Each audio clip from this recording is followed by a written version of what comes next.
Milliardär und Hedgefondsgründer George Soros kritisiert den Vorstoß des Vermögensverwaltungsriesen BlackRock nach China deutlich.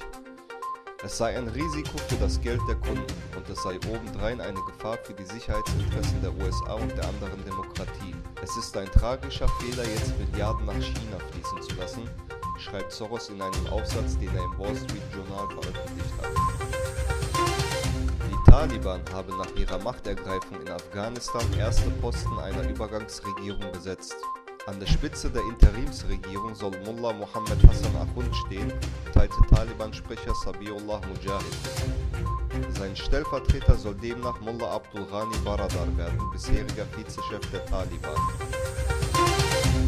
Der Bildungsminister Usbekistans Schermatov teilte mit, dass aufgrund von vielen Einsprüchen der Elternschaft geplant sei, das Kopftuch in weiß oder farbig in den Schulen zu erlauben.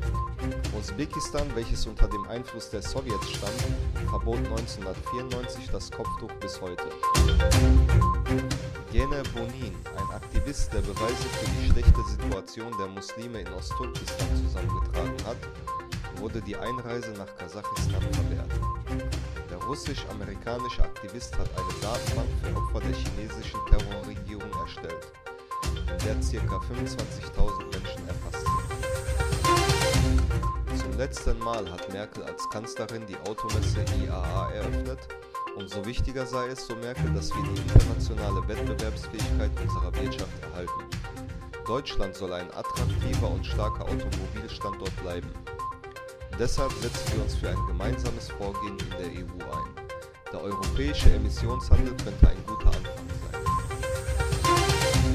Der kasachische Großkonsul in Ankara hat darauf aufmerksam gemacht, wie wichtig die Zusammenarbeit beider Länder sei, um die nationalen Ziele zu erreichen.